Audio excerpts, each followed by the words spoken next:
আসসালামু আলাইকুম এভরিওয়ান, কেমন আছেন সবাই? আশা করি যে যেখানে আছেন ভালো আছেন, সুস্থ আছেন। আজকে আপনাদের সাথে একটি আনকমন বেবি নকশি কাঁথা ডিজাইন অঙ্কন করে শেয়ার করব। আশা করি আপনাদের সকলের কাছে আজকের এই ডিজাইনটি ভালো লাগবে।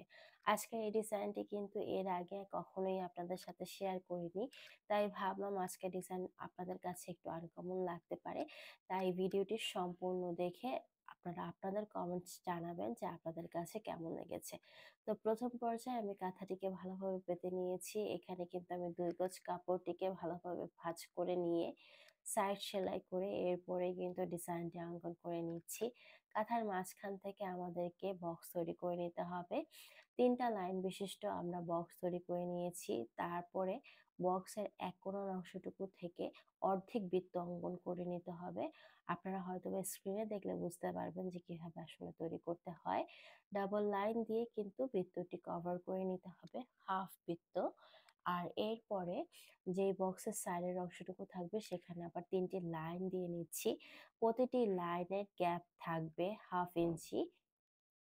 এরপরে যেই লাইনে আমরা লাইনটি ক্রিয়েট করেছি লম্বা লাইন, সেখান থেকে একটি কলকা অঙ্কন করে নিতে হবে। বড় একটি কলকা অঙ্কন করব, যার কারণে প্রথম পর্যায়ে আমি হালকা করে একটু অঙ্কন করে দেখে নিচ্ছি যে আসলে ভালোভাবে অঙ্কন করা যাচ্ছে কিনা। আপনারাও একটু মেজারমেন্ট করে নেবেন প্রথম পর্যায়ে।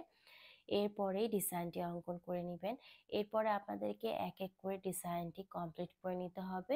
খুবই সিম্পল আছে এই ডিজাইন, তবে তৈরি করলে কিন্তু অনেকটাই অসাধারণ দেখাবে। আজকে আমি ম্যাজেন্টা কালার কাপড়ে এই কাজটি করছি।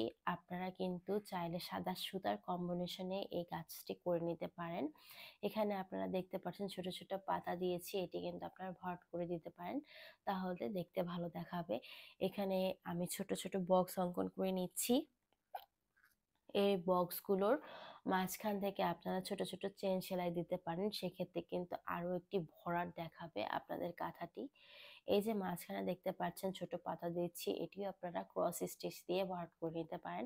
সেক্ষেত্রে আপনাদের ডিজাইনটি কিন্তু ভালোভাবে ফুটে উঠে আসবে। তবে আমি আপনাদেরকে সবসময় সাজেস্ট করি যে যেহেতু বেবি নকশি কাঁথা, সেহেতু একটু কাজ কম করলে কিন্তু বেবি কমফোর্টেবল ফিল করে।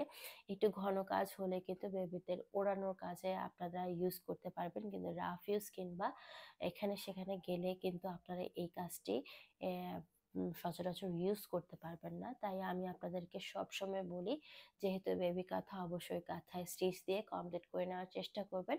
মাঝে মাঝে একটু ভরাট দিয়ে দিলেন, সেক্ষেত্রে আর খুব একটা সমস্যা হবে না। তো আমি নর্মালি বেবিদের জন্য ডাবল পার্টের কাঁথা তৈরি করি। অনেকে আছেন ৩টা পার্টেরও তৈরি করে নেন। অনেকে আছেন আমাদের কাছ থেকে কাস্টমাইজ করে নেন। সেক্ষেত্রে আমরা ৩ পার্টেও প্রোভাইড করে থাকি। তো আমাদের কাছ থেকে আপনারা কিন্তু ছোট এবং বড় ২ ধরনের কাঁথাই পেয়ে যাবেন। অবশ্যই আমাদেরকে ইনবক্স করতে হবে। ডেসক্রিপশন বক্সে সকল ডিটেইলস আমি জানিয়ে দিয়েছি। শুধুমাত্র আর্ট করা না, সেলাই করা কাঁথাও আপনারা আমাদের কাছ থেকে পাবেন।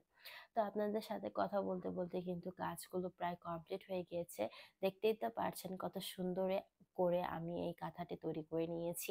আপনারাও কিন্তু ঘরে বসে এই ধরনের কাঁথা খুব সহজে নিজেরাই তৈরি করে নিতে পারবেন। কোনো মাপ মেইনটেইন করতে হবে না। ফ্রি হ্যান্ডে আপনারা এই কাজটি করে নিতে পারেন। তো আজকে অবশ্যই কিন্তু জানাবেন কাঁথাটি কেমন লেগেছে। আজকে তাহলে এখানেই বিদায় নিচ্ছি। দেখা হবে আপনাদের সাথে নতুন কোনো পর্বে।